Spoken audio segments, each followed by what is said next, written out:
오늘부터는 역대기 상하에 대해서 공부를 하겠습니다.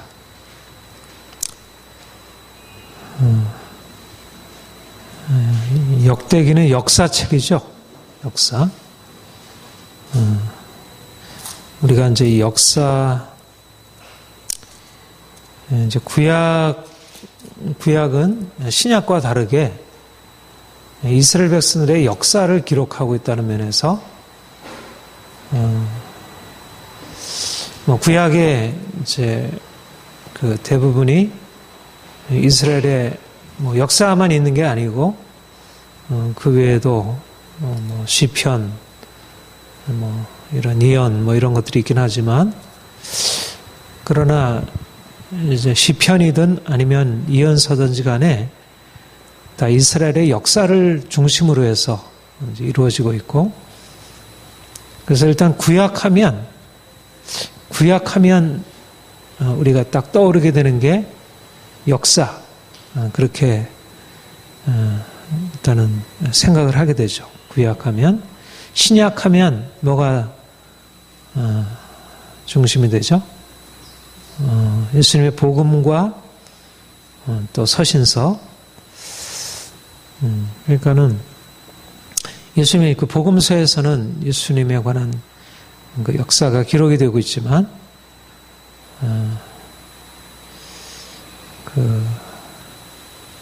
전체 이스라엘 백성들의 역사처럼 그렇게 역사적인 기록이기보다는 예수님의 생애, 또 그분의 말씀, 좀 의미가 좀 다르죠.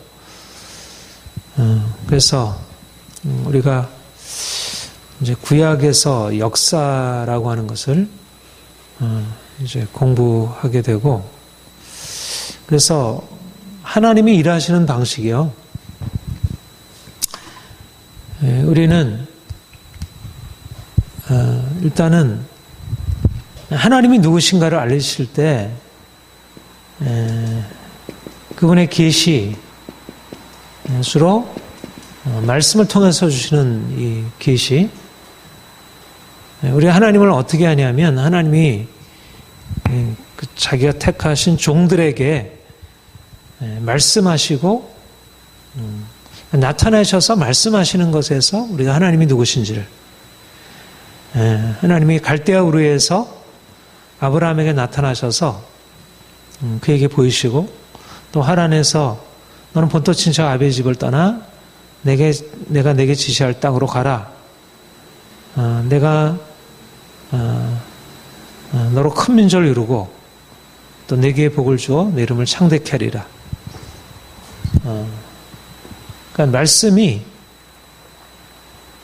하나님이 자기 자신을 알리시고 또 우리를 향해서 그분의 뜻을 알리시는 그런 통로가 됩니다. 그런데 하나님이 말씀하시는 하나님이시면서 그 말씀이 역사 안에서 실현되고 구체화되는 것, 이게 바로 이스라엘의 역사라고 할 수 있죠. 그러니까 하나님이 그 아브라함에게 말씀하심으로부터 하나님이 자신을 알리셨지만, 그러나 그 말씀은 어떤 말씀이냐면, 앞으로 내가 너를 많은 민족의 조상이 되게 하여 너로 인하여 열방의 복을 받게 하리라. 말하자면 하나님의 말씀은 하나님이 누구신지에 대한 어떤 진리를 이렇게 말씀하는 것을 넘어서서 구체적으로 하나님이 그의 일생 가운데 함께 하시고 또 그가 이룰 어떤 민족, 나라와 함께 하셔서 그를 통해서 이루실, 말하자면 역사를, 그 말씀은 역사를 미리 보여주는 일종의 약속이었고, 역사는 이것의 성취가 되는, 그리고 또 여기에서 또 새로운 약속을 주시고 또 그것이 새로운 성취로, 그러니까 하나님은 말씀과 그 말씀을 이루어 가시는 역사적인 모든 진행 과정, 또 거기에서 따라서 또 새로운 말씀을 주시고 그것을 이루어 가시는 이러한 방식으로 그분의 백성들을 이끌어 가신 것을 보게 됩니다. 그러니까 우리는 사실 신약에서 하나님이 누구신지에 대해서 우리에게 말씀하시고 하나님이 나를 이렇게 사랑하시는구나. 그래서 우리가 그분과의 관계 속에서 들어가게 되는데 그것이 우리의 실제적인 삶에서 어떻게 연관이 될까에 있어서 이 구약에 하나님이 그런 족장들에게 또 그의 백성들에게 말씀하시고 이끌어 가시는 이런 과정을 통해서 보면 하나님이 어떻게 자기 백성과 관계를 맺으시는지 우리가 그것을 알게 되는 것 같아요.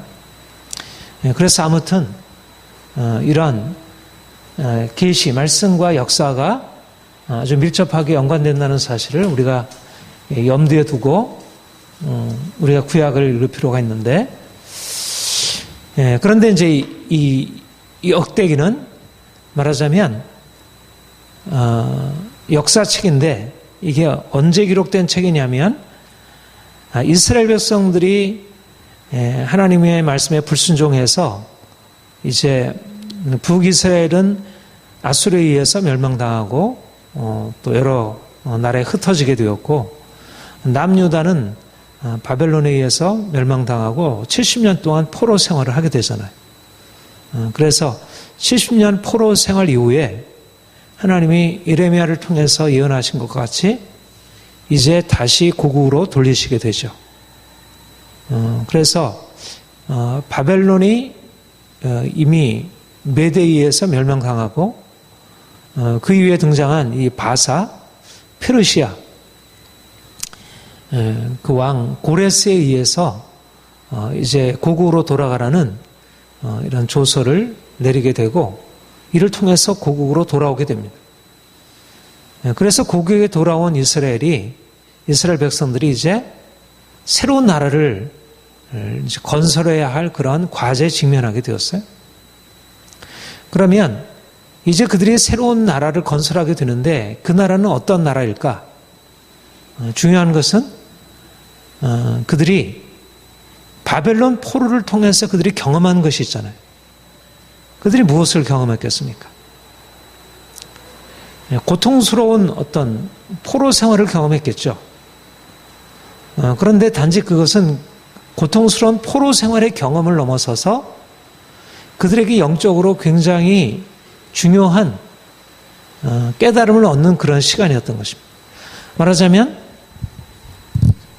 70년의 포로기,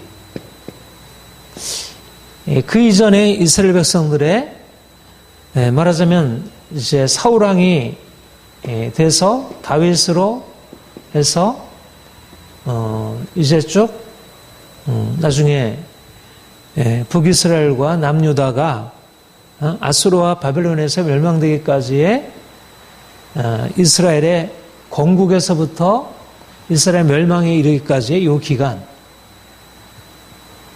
기간이 가지고 있는 의미, 그 다음에 70년의 포로기가 거치고 이제 새로운 출발이 이제 시작이 된 것입니다. 그러면 이 70년의 포로기는 무슨 의미를 가지고 있겠습니까?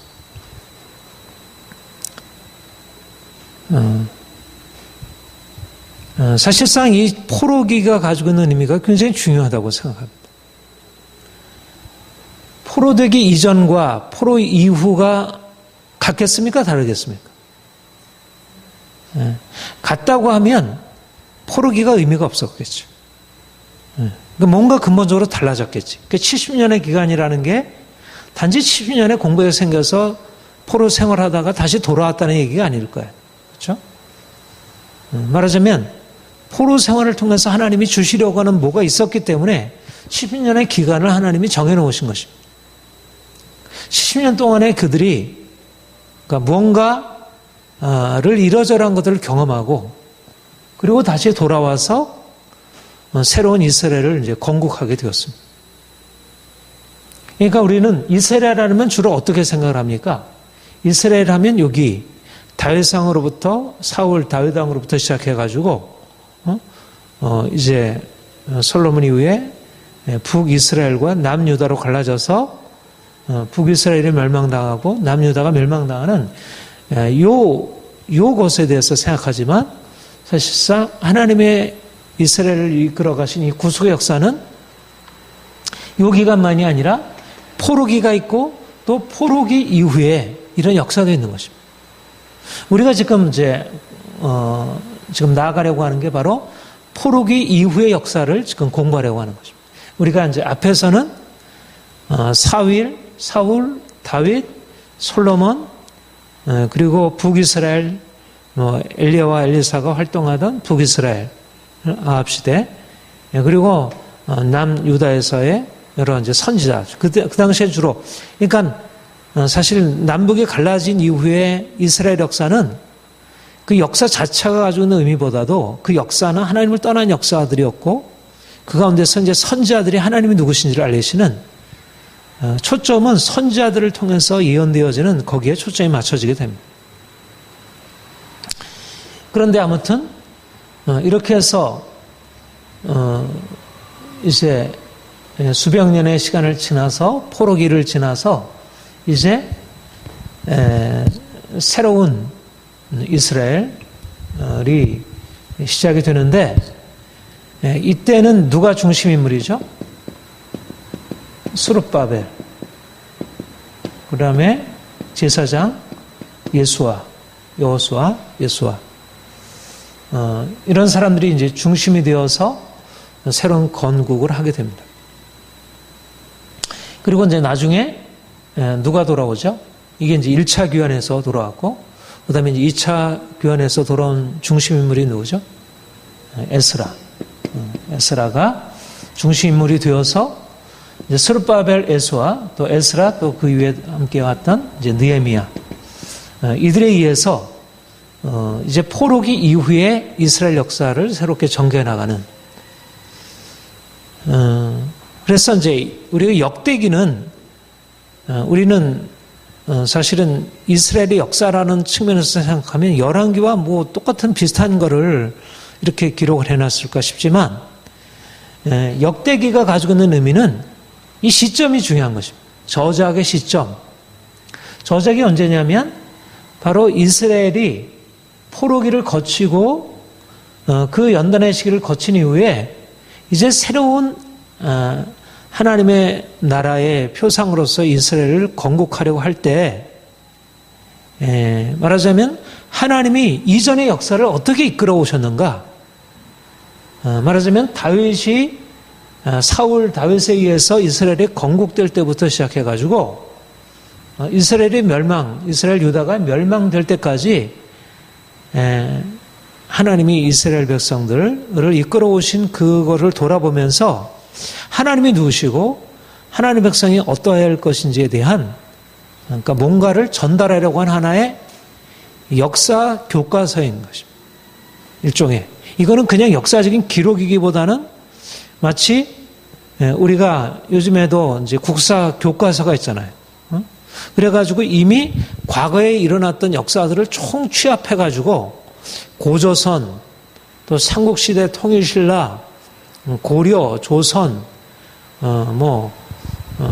그 다음에 근대, 일제강점, 또 건국 이후, 이제 이렇게 이제 어떤 과거를 쭉 이렇게 거슬러 가서 전체를 조망하듯이 역대기라고 하는 것은 열왕기서와 같이 그 당시에 쓰여지긴 그런 기록이기보다는 사실 어떤 전체적인 조망을 가지고 하나님이 이스라엘 백성들을 어떤 방식으로 이끌어 오시는지에 대한 이제 그런 것을 이제 기록하려고자 했던 것입니다. 그러니까 여기서 사실은 이들이 하려고 했던 굉장히 중요한 것은 뭐냐면 포로기 이후에 포로 생활 이전, 말하자면 포로라고 하는 것은 왜 주어졌습니까? 하나님이 이스라엘 백성들이 하나님이 주신 율법을 잃어버리고 결국 하나님 말씀에 불순종함으로 포로라고 하는 시련의 기간들이 주어진 거죠. 그렇다면 이제 새로운 건국, 이제 돌아와서 그들이 해야 할 일이 무엇이겠냐면 이제 그 이전의 실패를 되풀이해서는 안 되겠죠. 그러니까 이제는 그들이 새로운 나라를 건설할 때 처음 했던 방식으로 그렇게 건설하는 게 아니라 이제 말씀이 정말 실제적으로 하나의 나라의 통치 기반이 될 수 있도록 그러면서 이제 등장했던 게 뭐냐면 이들에 의해서 성전 건축을 하려고 했던 것이고 그리고 이제 이 성전만 건축하면 되겠습니까? 여기에다가 핵심인 율법을 가르치려고 하는. 그러니까 성전 건축, 스룹바벨의 성전 건축, 또 에스라에 의한 율법 교육. 여기에 이제 함께한 것이 아마도 이제 역사 교육이라는 차원에서 단지 우리나라의 정체성이 뭐냐라는 것만이 아니라 어떻게 하나님의 백성으로서 이게 말씀의 근거에서 나라를 세우고 서야 할 것인가 하는 그런 차원에서 역대기를 기록한 것이다.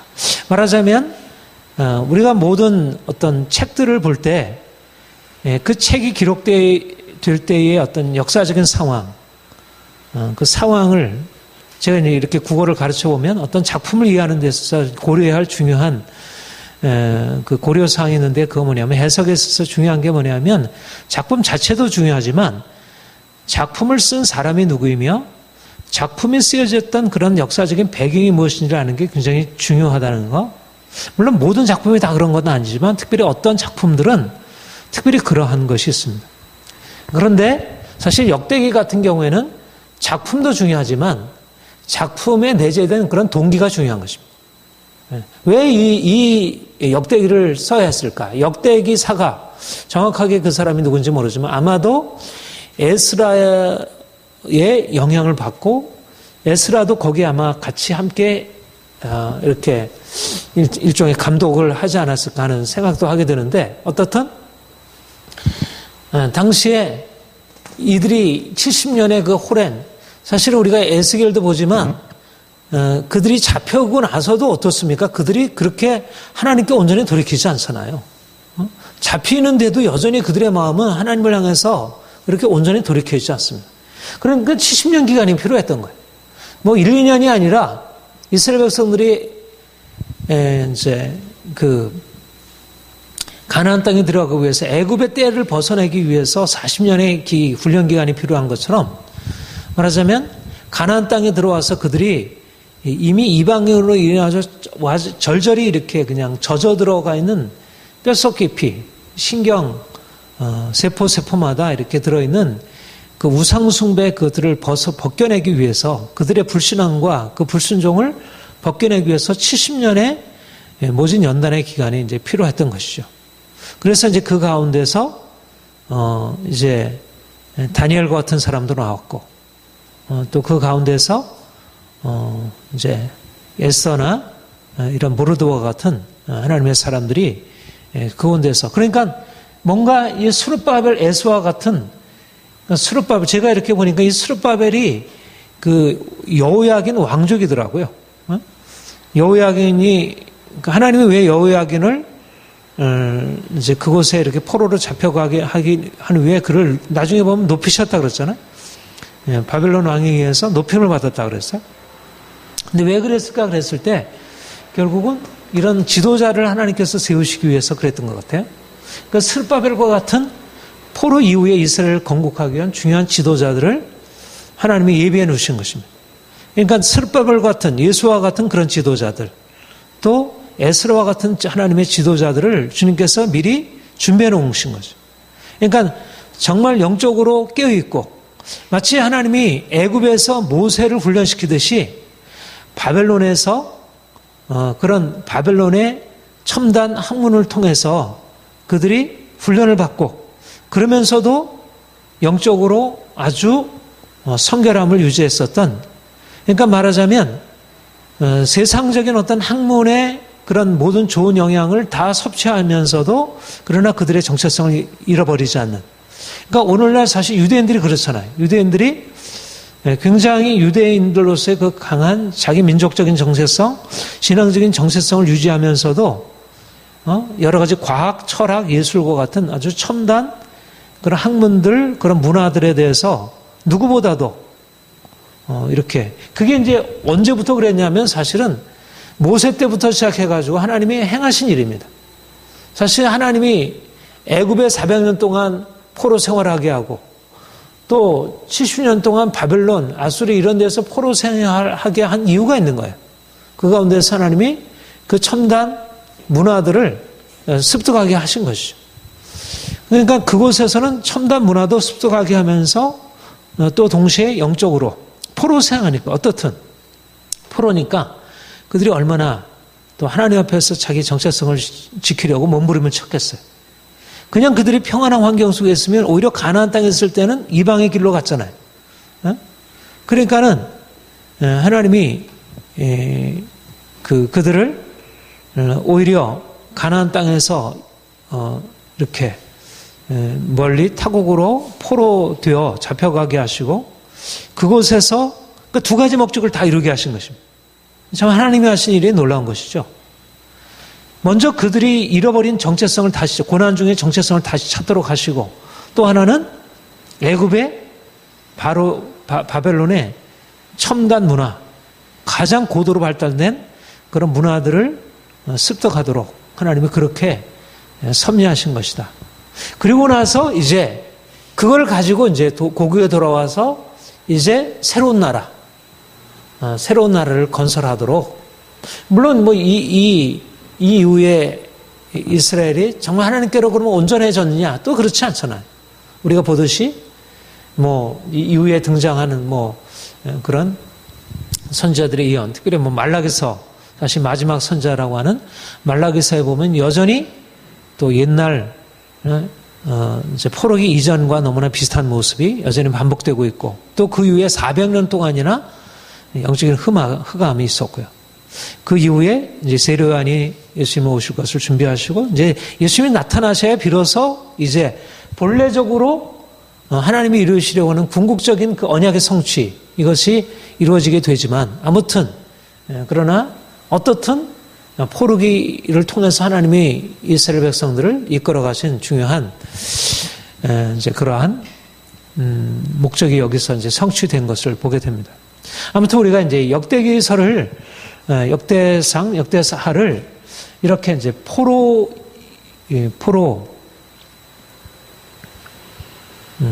포로기 이후에 이제 이스라엘을 건국하고자 하는 차원에서 기록되었다는 이제 그것을 이제 우리가 살필 수가 있고 우리 오늘은 사실 이제 역대기 오늘 이제 본문이 1장부터 9장까지인데 이 내용은 주로 아담으로부터 시작해가지고 아브라함까지 또 뭐 아브라함부터 시작해가지고 또 다윗까지 또 다윗으로부터 해서 포로기까지 뭐 이제 그리고 포로 이후에 이제 이스라엘 백성들 돌아온 그런 계보들을 기록하고 있죠. 족보 말하자면 족보이기 때문에 그 안에 담고 있는 내용은 그렇게 이제 그때 특별한 거는 이제 많지 않습니다. 그래서 오늘은 포로라고 하는 것, 포로기에서 하나님께서 이게 포로 귀환, 말하자면 70년의 포로 생활을 끝내고 이제 스룹바벨 예수아라고 하는 지도자들을 중심으로 해서 1차 포로 귀환을 통해서 이제 그 새로운 역사가 이제 쓰여지기 시작하는데 그 포로 귀환이라고 하는 게 어떤 의미인지, 그러니까 포로 생활에서부터 포로 귀환에 이르는 그 과정을 선지자들의 예언과 함께 선지자들의 예언이 어떻게 성취되는지 한번 그 부분을 이제 살펴보려고 합니다. 그래서 오늘은 이사야 이제 바벨론 포로 생활에 대해서 예언한 선지자들이 이사야, 에레미야, 에스겔, 다니엘, 우리가 4대 대선지자라고 하는 사람들이 다 포로기에 대한 예언들을 다 했고, 그리고 그 예언의 성취를 통해서 이제 이스라엘 백성들이 바벨론에서 돌아와서 성전을 건축하고 새로운 이스라엘 역사를 이제 쓰게 되는 것을 보게 됩니다. 우리 이제 이사야부터 한번 찾아봅시다. 뭐 여러 군데가 있지만 몇 군데 특징적인 중요한 부분을 좀 살펴보려고 합니다. 이사야 43장 14절부터 21절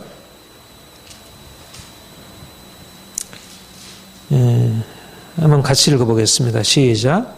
너희의 구속자요 이스라엘의 거룩한 이 여호와가 말하노라. 너희를 보내어 내가 바벨론에 사람을 보내어 모든 갈대아 사람에게 자기들이 연락하던 배를 타고 도망하여 내려가게 하리라. 나는 여호와 너희의 거룩한 이요 이스라엘의 창조자요 너희의 왕이니라. 나 여호와가 이같이 말하노라.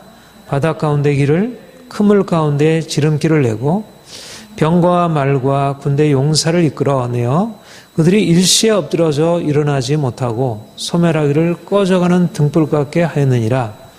너는 이전 일을 생각하지 말며 옛날 일을 생각하지 말라. 보라 내가 새 일을 행하리니 이제 나타날 것이라. 너희가 그것을 알지 못하느냐?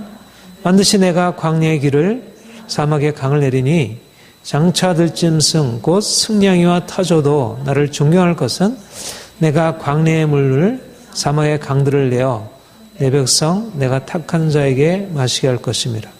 이 백성은 내가 나를 위하여 지었나니 나를 찬송하게 하렵니다. 여러분 우리가 이사야 40장 이하부터 66장까지가 아주 희망적인 예언을 담고 있잖아요. 근데 이 희망적인 예언이 주로 무엇을 지금 염두에 두면서 하나님이 이사야를 통해서 예언하신 거냐면 이 바벨론 포로에서 돌아오는 상황을 염두에 두고 예언하신 것입니다. 예, 직접적으로는. 물론 이사야 40장 이하의 예언이 궁극적으로 예수 그리스도를 통한 이 새 언약의 성취에 대한 것들을 그 안에 궁극적으로 담고 있지만 직접적으로는 바벨론 포로 귀환에 대한 것을 염두에 두면서 예언한 것입니다. 그러니까 우리가 사실 바벨론 포로가 되는 것과 이사야는 그보다 훨씬 전, 포로 되기 이전에 훨씬 100년 전의 사람이잖아요. 에레미야 전보다. 그러니까 히스기야 당시에 활동하던 사람이고, 그러니까 사실 포로 되기 이전에 포로 이후에 하나님이 행하실 일을 말씀하신 것입니다. 그러니까 하나님이 이스라엘 백성들의 역사를 이끌어 가신 게 얼마나 이 계획적인지를 보게 되죠. 그러니까 이사야가 여기서 앞으로 이제 하나님의 심판에 의해서 포로될 것이고, 그런데 그 바벨론으로부터 하나님께서 끌어내실 때 바벨론 사람들이 다 도망하고 하나님이 너희를 거기서 이끌어내실 것이다. 그런데 그때 이끌어낼 때는 너희가 처음에 애굽에서부터 나올 때 그 출애굽과는 다른 하나님의 행하심이 있다. 이게 바로 새 일이다. 그러니까 너희가 이전 일을 기억하지 말고 새 일을 기억하라라고 할 때 이 새 일이라고 하는 것은 바벨론 포로에서 하나님께서 건져내실 그 새 일을 말씀하시는 것이고, 그러니까 이전보다 더 크고 놀라운 일들을 이제 하나님이 하시겠다고 그렇게 예언하신 것을 보게 돼요. 자, 45장을 보시면 45장 1절부터 3절 우리 같이 읽겠습니다. 시작. 여호와께서 그의 기름 부음 받은 고레스에게 이와 같이 말씀하시되 내가 그의 오른손 들고 그 앞에 열국을 항복하게 하며 내가 왕들의 허리를 풀어 그 앞에 문들을 열고 성문들이 닫히지 못하게 하리라. 내가 너보다 앞서가서 험한 곳을 평탄하게 하며 눈물 쳐서 부숴 세뱃장을 꺾고 내게 흑암 중에 보아와 은밀한 곳에 숨은 재물을 주어 내 이름을 부르는 자가 나의 여호와 이스라엘 하나님인 줄 내가 알게 하리라. 여기 보면 하나님이 무려 100여 년 전에 그의 기름 부음 받은 고레스에게 이와 같이 말씀하셨어요. 내가 그의 오른손을 붙들고 그 앞에 열국을 항복하게 하고 내가 열방을 깨뜨리게 하리라. 하나님이 70년 포로 이후에 이스라엘 백성들을 그 바벨론에서 건져내실 때 누구를 사용하실 것인지 이미 100여 년 전에 이미 이사야를 통해서 말씀하시고 그를 통해서 하나님의 말하자면 그도 종이라는 것입니다. 그러니까 느부갓네살도 하나님 뭐라고 말씀하시면 내 종이라고 말씀하셔요. 느부갓네살은 사실 악한 왕이었는데 고레스도 그렇게 큰 차이는 없겠죠. 그가 이스라엘 위해서 선대를 하긴 했지만 그들이 다 하나님을 알지 못하는 본격적으로 하나님을 섬기는 자들은 아니었는데 하나님이 그러나 그들을 하나님의 쓰시는 도구로 삼으셔서 느부갓네살을 통해서는 하나님이 이스라엘 백성들을 심판하게 하시고 또 고레스를 세우셔서는 하나님이 이스라엘 백성들을 이제 포로 생활에서 건져내시는 일을 맡기셔서 그 일을 항해하시는. 그러니까 이 모든 과정 하나님이 이스라엘을 통해서 말씀하시는 것은 내가 이스라엘을 위하여 심판을 행하시지만 내가 다시 정한 때가 되면 내가 다시 건져내리라. 이렇게 이제 말씀을 주시고 그래서 하나님이 그대로 이제 일을 이루시는 것을 보게 됩니다. 자, 예레미야 한번 가볼까요? 예레미야 25장.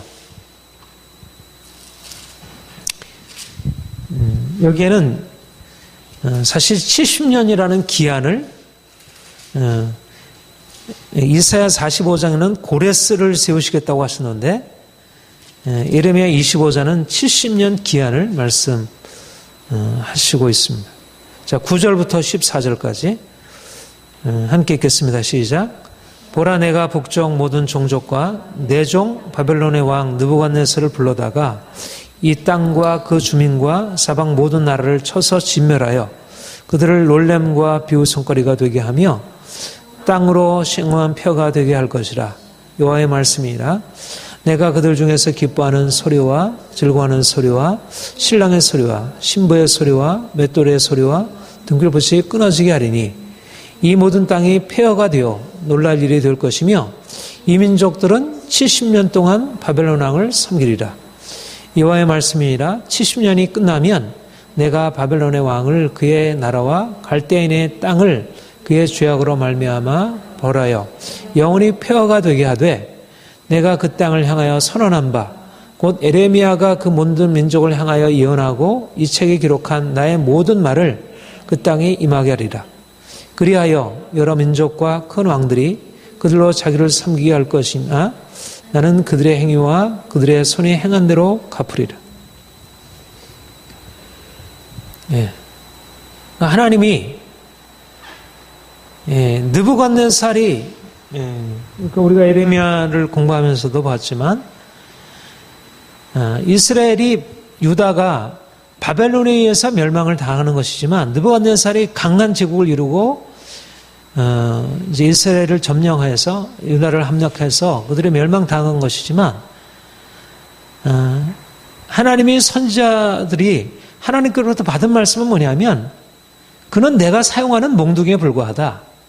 그는 어떤 의미에서 나의 종이고 그리고 내가 그를 통해서 이스라엘 폐허를 만들고 황목케 하고 70년 동안 그들이 바벨론을 섬기고 그들이 고통을 당하고 70년 이후에는 그들의 악을 인해서 내가 그들을 벌하고 그들을 또 폐허가 하고 그러니까 바벨론이 말하자면 바벨론이 세워져서 멸망을 당한 것이 무엇을 위해서인가 싶으면 결국 하나님이 이스라엘을 벌하기 위해서 그렇게 하지 않으셨나.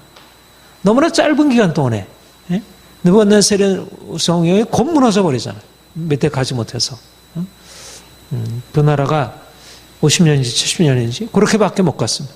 그렇게 그런데 바로 이것을 하나님이 예레미야를 통해서 70년이라는 기간을 못 박아 말씀하시고 계시고 그리고 이제 하나님이 그 이후에 이스라엘 백성들을 돌이키실 것을 말씀하십니다. 33장 한번 볼까요? 33장 우리가 잘 아는 말씀인데 33장 1절부터 3절 같이 읽겠습니다. 시작. 예레미야가 아직 시위대 뜰에 갇혔을 때 여호와의 말씀이 그에게 두 번째로 임하니라 이르시되 이를 행하시는 여호와 그것을 만들어 성취하시는 여호와 그의 이름을 여호와라는 이가 이르시도다. 너는 내게 부르짖으라 내가 내게 응답하겠고 내가 알지 못하는 크고 은밀한 일을 내게 보이리라. 여기서 하나님이 너는 내게 부르짖으라. 내가 내게 응답하였고 내가 알지 못하는 크고 은밀한 일을 보이라. 우리가 이 말씀 많이 인용하고 읽고 있는 말씀인데 이 말씀이 무엇일까? 보면 하나님이 이제 갈대아를 통하여 이제 그들을 심판하신 이후에 자 6절부터 9절까지 같이 읽겠습니다. 시작. 그러나 보라 내가 이 서금을 치료하며 고쳐 낫게 하고 평안과 진실함이 풍성함을 그들에게 나타날 것이며 내가 유다의 포로와 이스라엘의 포로들을 돌아오게 하여 그들을 처음과 같이 세울 것이며 내가 그들을 내게 범한 그 모든 죄에서 정하게 하며 그들이 내게 범하여 행한 모든 죄악을 사할 것이라. 이 성읍이 세계 열방 앞에서 나의 기쁜 이름이 될 것이며 찬송과 영광이 될 것이요 그들은 내가 이 백성에 베푼 모든 복을 들을 것이요 내가 이 백성의 모든 평과 모든 평화로 말미암아 두려움을 떨리라. 거기 보면 10절 11절 우리 같이 읽을까요? 여호와께서 이와 같이 말씀하시니라. 너희가 가르쳐 말하기를 황폐하여 사람도 없고 짐승도 없다 하던 여기 곧 황폐하여 사람도 없고 주민도 없고 짐승도 없던 유다 성읍들과 예루살렘 거리에서 즐거워하는 소리, 기뻐하는 소리, 신랑의 소리, 신부의 소리, 만군의 여호와께 감사라. 여호와는 선하시니 그 인자하심 영원하다는 소리와 여호와의 성전에 감사제를 드리는 자의 소리가 다시 들리리니 이는 내가 이 땅에 포로로 돌려보내어 지난날처럼 되게 할 것이라. 여호와의 말씀이라. 아까 이 말씀이 나왔었잖아요. 신랑의 소리, 신부의 소리, 기뻐하는 소리, 이 모든 소리가 다 사라지게 하리라. 그러니까 하나님이 예레미야를 통해서 그들에게 나타날 심판, 하나님이 그들의 죄악에 대해서 어떻게 심판하실 것과 심판 이후에 어떻게 다시 구원하실 것을 예레미야를 통해서 이제 미리 말씀하시는 것입니다. 하나님의 계획 가운데 그들이 심판을 받고 그리고 이 구원에 이르게 되리라. 그런데 그러면 이렇게 심판을 받고 이 구원에 이르는 과정은 뭐겠습니까? 이 중간 과정이 뭐겠어요? 그들이 바로 성결하게 되고 하나님의 백성으로 그들이 연단을 받아 깨끗게 되는 것입니다.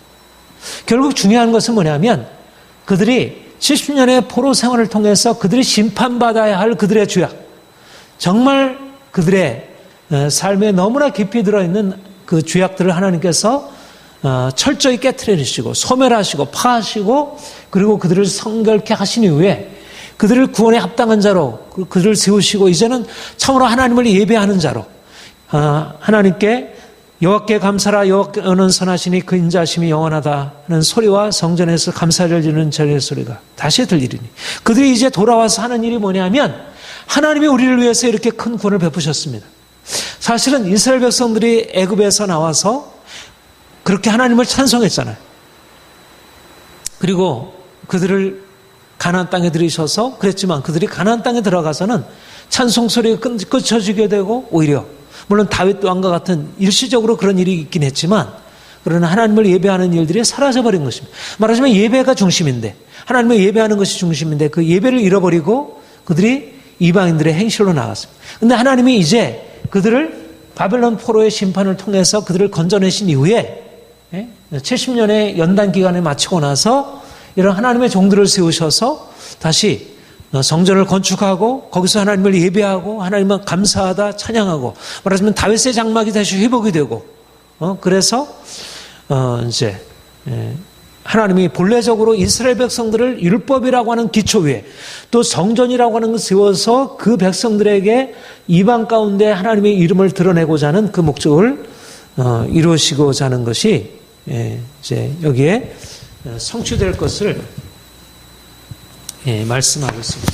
이제 우리가 예스겔로 돌아가서 보면 예스겔 37장 우리가 지난주에 살펴보았던 에스겔 마른 뼈의 환상 그것을 말씀하신 이후에 그러니까 말하자면 이제 이 포로기의 예언이잖아요. 포로기의 마른 뼈들과 같이 이제 죽었다. 우리는 다 끝난 것이며 그러니까 말하자면 그들이 현실적으로 보면 이제는 더 이상 돌아갈 길이 없는 거예요. 이제는 민족이 다 끝나버린 것입니다.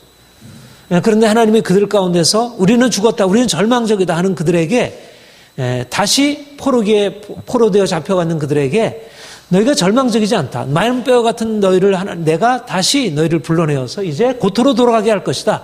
이제 너희가 포로로 잡혀 있지만 두려워하지 말아라. 너희의 정체성을 다시 회복하고 지금 돌아갈 날을 기억하고 있으라. 그렇게 말씀하시면서 15절 이하에 보면 이제 두 막대기를 하나 되어 이제 유다와 이스라엘이 이제 하나. 그러니까 포로되기 전에는 유다와 이스라엘이 나눠져 있었잖아요. 근데 이제 하나가 되어서 하나님이 세우신 종, 하나님의 그 다윗의 자손을 통해서 이스라엘이 이제 하나님의 백성으로 새로워질 것을 말씀합니다. 20절부터 28절까지 같이 읽겠습니다. 시작. 너는 그 쓴 막대기들을 유다의 무리와 눈앞에서 손에 잡고 그들에게 이르기를 주 여호와께서 이와 같이 말씀하시를 내가 이스라엘 자손을 잡혀간 여러 나라에서 인도하여 그 사방에서 모아서 그 고국 땅으로 돌아가게 하고 그 땅 이스라엘 모든 산에서 그들이 한 나라를 이루어 한 임금이 모두 다스리게 하리니 그들이 다시는 두 민족이 되지 아니할 것이며 두 나라로 나누지 아니할지라. 그들이 그 우상들과 가증한 물건들과 그 모든 죄악으로 더 이상 자신을 더럽히지 아니하리라. 내가 그들을 그 범죄한 모든 처소에서 구원하여 정결하게 한즉 그들은 내 백성이 되고 나는 그들의 하나님이 되리라. 내 종 다윗이 그들의 왕이 되리니 그들 모두에게 한 목자가 있을 것이라. 그들이 내 규례를 줄려 연수하고 내 윤례를 지켜 행하며 내가 내 종 야곱 땅에 준 땅 곧 그 조상들이 거주하던 땅에 그들이 거주하되 그들과 그들의 자자손손이 영원히 거기에 거주할 것이요 내 종 다윗이 영원히 그들의 왕이 되리라. 내가 그들과 화평의 언약을 세워 영원한 언약이 되게 하고 또 그들을 견고하고 번성하게 하며 내 성소를 그 가운데 세워서 영원히 이르게 하리니 내 처소가 그들 가운데 있을 것이며 나는 그들의 하나님이 되고 그들은 내 백성이 되리라. 내 성소가 영원토록 그들 가운데 있으리니 내가 이스라엘을 거룩하게 하시는 여호와인 줄을 열국이 알리라 하셨다 하라. 하나님이 이제 포로 이후에 하나님이 행하실 일, 하나님이 이스라엘을 통해서 하나님이 이루실 일들을 이제 포로기에 포로되어 잡혀있는 에스겔을 통해서 하나님께서 말하자면 이사야, 에레미야, 에스겔 이들을 통해서 하나님이 앞으로 이루실 이제 포로에서 잡힌 데에서 다시 돌아와서 그들이 어떻게 정결케 되고 그들이 어떻게 하나님의 규례를 준행하는 그리고 그 성소에서 하나님을 예배하며 하나님은 그들의 하나님이 되고 그들은 하나님 백성이 되어서 행할 것인지를 그들이 이제 거기서 그러니까 하나님은 거듭거듭 이사야를 통하여 에레미야를 통하여 그리고 에스겔을 통하여 거듭거듭 이제 너희가 이 고통 가운데 있을 때 두려워하지 말아라. 낙심하지 말아라. 내 목적은 너희를 여기서 정결케 하려고 하는 것이지 마치 하나님이 이스라엘 백성들을 광야로 인도하신 것이 광야가 목적이 아니고 하나님의 목적은 가나안이듯이 하나님이 바벨론 포로에 잡혀두신 것은 그 포로 생활을 통하여 연단받아 그들이 정결케 되기 위함이지 그들이 말하자면 그러니까 포로 생활이라고 하는 것의 의미는 말하자면 이스라엘 백성들에게 있어서 출애굽한 이후에 광야 생활과 같은 것입니다. 40년 광야 생활과 70년 바벨론 포로의 목적은 같은 것입니다. 그들이 하나님 백성이지만 정체성으로 하나님 백성으로서의 정체성을 잃어버리고 있을 때 그들에게 그 정체성을 회복하기 위한 연단의 기간 그 용광로에서 그들이 연단받아서 이제 정결케 되고 이제 그들이 정말 그 정체성에 부합한 실제적으로 그들이 정말 하나님의 그 마음속에 하나님의 규례를 가지고 그렇게 행하도록 물론 그것이 온전하게 성취되지 못했죠. 그래서 예수님이 오셔야 비로소 새 언약의 성취가 이루어지긴 하지만 그러나 아무튼 하나님은 단계적으로 이 70년의 기간을 그렇게 사용하셔서 이제 70년 이후는 마치 광야를 거쳐서 이제 이게 이제 이렇게 볼 수 있는 거죠. 이게 마치 하나의 애굽이고 가나안이 애굽처럼 되었고 이 포로 생활이 광야 기간이 되었고 그리고 돌아와서 이제 가나안 땅에 비로소 들어간 것입니다. 이제 가나안 땅에 들어가서 이제 성전을 건축하고 하나님을 예배하는 그런 것이 되죠. 근데 이게 또 나중에 어떻게 돼? 이게 또 다시 애굽이 돼. 그래서 예수님이 오셔서 그 출애굽 하시는 일들을 하시죠. 아무튼 이런 과정이 계속 되풀이 되는데 아무튼 하나님이 이렇게 에스겔에게 이제 에레미야, 이사야, 에레미야, 에스겔에게 포로 귀환을 거듭거듭 말씀하시고 있습니다. 그래서 이제 또 함께 포로로 잡혀져 있던 다니엘이 이 이제 마지막으로 이제 바로 포로 귀환을 앞에 두고 하나님께 기도하는 것을 보게 됩니다. 그러니까 이게 하나님의 그 퍼즐이 단계적으로 계속 이루어지고 있는데 다니엘 9장 한번 보세요. 다니엘 9장 1절 2절 같이 읽겠습니다. 시작.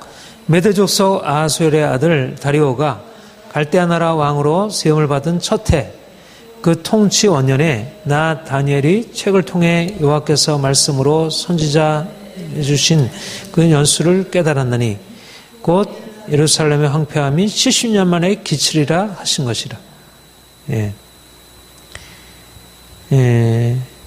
그러니까 바벨론이 이제 벨드사살 그때 이제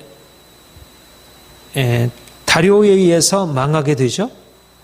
근데 여기 다리오가 그 멸망시킨 다리오인지 이제 정확하게 모르겠는데 아무튼 아하수엘의 아들 메대왕 다리오가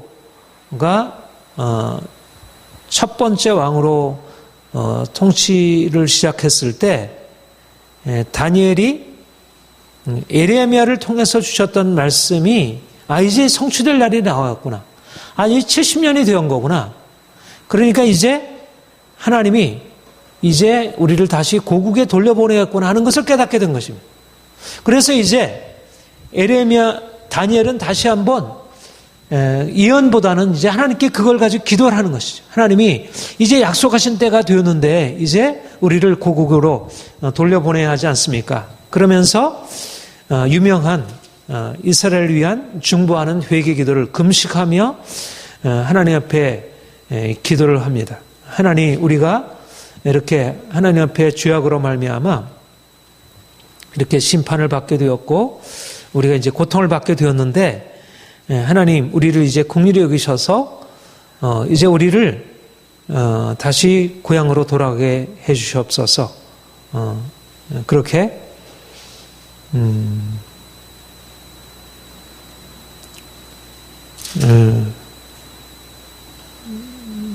거기 좀 뒤로 가서 보면 우리 12절부터 우리 19절까지 한번 같이 읽어보겠습니다. 시작. 주께서 큰 재앙을 우리에게 내리사 우리와 및 우리를 재판하던 재판관을 처사하신 말씀을 의르셨사오니 온 천하의 예루살렘에서 일어난 일 같은 것이 없었나이다. 모세율법에 기록된 대로 이 모든 재앙이 이미 우리에게 내렸사오나 우리는 우리의 죄악을 떠나서 죄 진리를 깨달아 우리 하나님 여호와의 얼굴을 기쁘게 하지 않았나이다. 그러므로 여호와께서 이 재앙을 간직하여 주셨다가 우리에게 내리게 하셨사오니 우리 하나님 여호와께서 행하시는 모든 일이 공의로우시나 우리가 그 목소리를 듣지 아니하심이니이다. 강한 손으로 주의 백성을 애굽 땅에서 인도해내시고 오늘같이 명성을 얻으신 우리 주 하나님이여 우리는 범죄하였고 악을 행하였나이다. 주여 구하옵나니 주는 주의 공의를 따라 주의 분노를 주의 성 예루살렘 주의 거룩한 산에서 떠나게 하옵소서. 이는 우리의 죄와 우리 조상들의 죄악으로 말미암아 예루살렘과 주의 백성이 사면에 있는 자들에게 수치를 당함이니이다. 그러하온즉 우리 하나님이여 지금 주의 종의 기도를 간구를 들으시고 주를 위하여 주의 얼굴빛을 주의 황폐한 성소에 비추시옵소서. 나의 하나님이여 귀를 기울여 들으시며 눈을 떠서 우리 황폐한 상황과 주의 이름으로 일컫는 성을 보옵소서. 우리가 주 앞에 간구하는 것은 우리의 공의를 의지하는 것이 아니요 주의 큰 긍휼을 의지함이니이다. 주여 들으소서. 주여 용서하소서. 주여 귀를 기울이시고 행하소서. 지체하지 마옵소서. 내 하나님이여 주 자신을 위하여 하시옵소서. 이는 주의 성과 주의 백성이 주의 이름으로 일컫는 바 됨이니이다.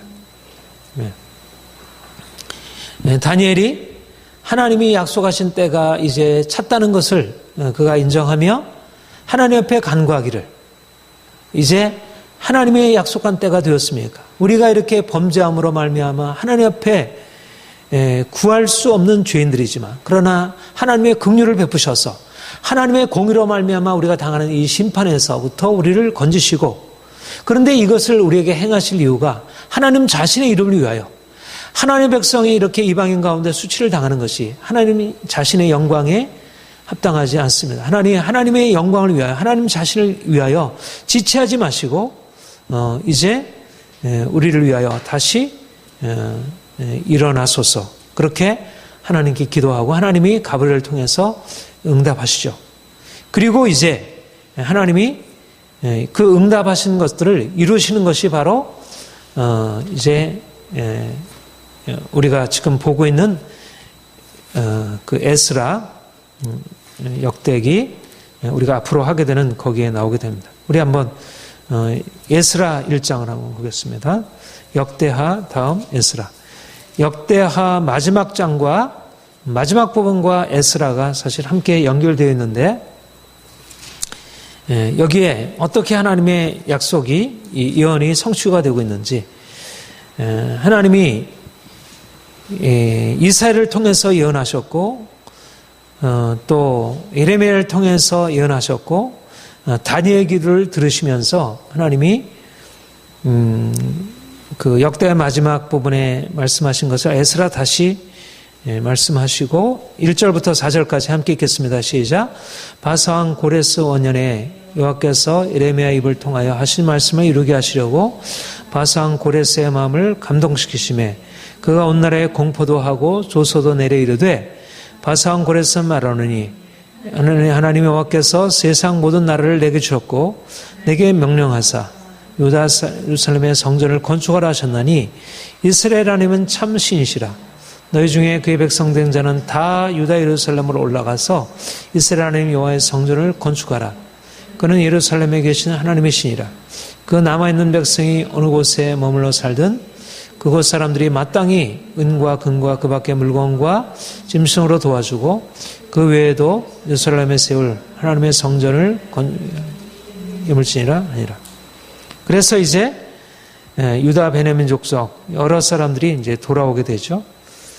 그리고 2장에 보면 옛적에 바벨론한 느부갓네살에 사로잡혀 바벨론으로 갔던 자의 자손 중에 노임을 받고 예루살렘과 유다로 각자 성으로 돌아간 자, 그러면서 스룹바벨, 예수와 느헤미야 이런 사람들을 이제 열거하고 있습니다.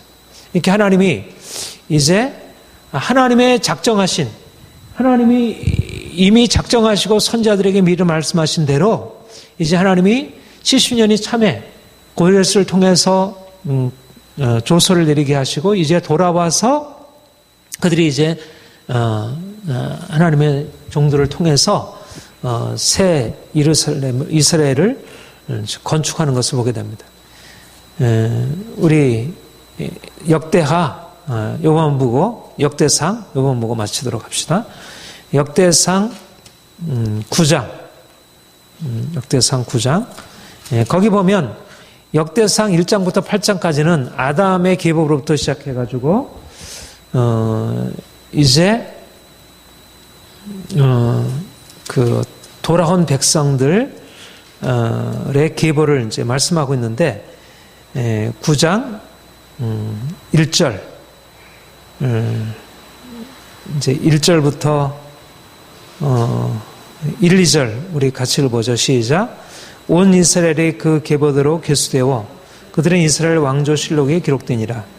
유다가 범죄함으로 말미암아 바벨론으로 잡혀갔더니 그들의 땅에 있는 성읍에 처음으로 거주한 이스라엘 사람들은 제왕들과 레위 사람들과 느헤미야 사람들이라.